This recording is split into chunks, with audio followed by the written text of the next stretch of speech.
by a real lot. They now call it the Monroe document. I don't know. It's Monroe Doctrine. We sort of forgot about it. It was very important, but we forgot about it. We don't forget about it anymore. Under our new national security strategy, American dominance in the Western Hemisphere will never be questioned again. Won't happen. So just in concluding, for decades, other administrations have neglected or even contributed to these growing security threats in the Western Hemisphere. Under the Trump administration, we are reasserting American power in a very powerful way in our home region. And our home region is very different than it was just a short while ago. The future will be, and we did this in my first term. We had great dominance in my first term, and we have far greater dominance right now. Everyone's coming back to us. The future will be determined by the ability to protect commerce and territory and resources that are core to national security. These are core to our national security.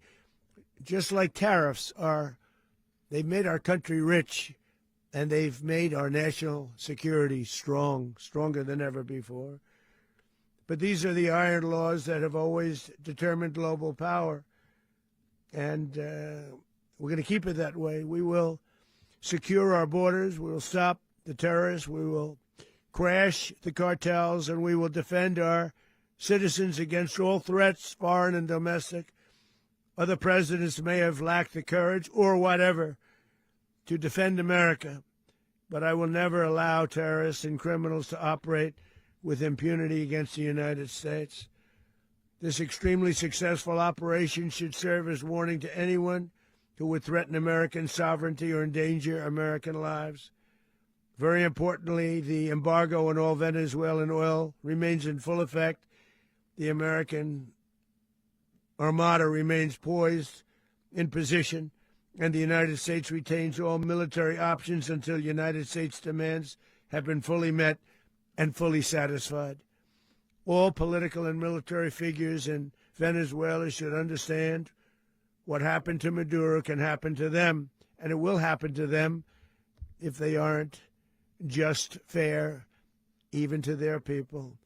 The dictator and terrorist, Maduro, is finally gone, and Venezuela people are free. They're free again. It's been a long time for them, but they're free.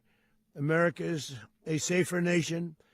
This morning, it's a prouder nation this morning because it didn't allow this horrible person and this country that was doing very bad things to us. It didn't allow it to happen. And the Western Hemisphere is right now a much safer place to be. So I want to thank everybody for being here.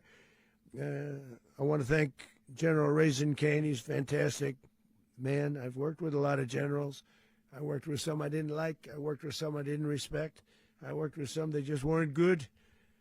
But this guy is fantastic. I watched last night one of the most precise attacks on sovereignty. I mean, it was an attack for justice. And I'm very proud of him, and I'm very proud of our Secretary of War, Pete Hegseth, who I'm going to ask to say a few words. Thank you very much.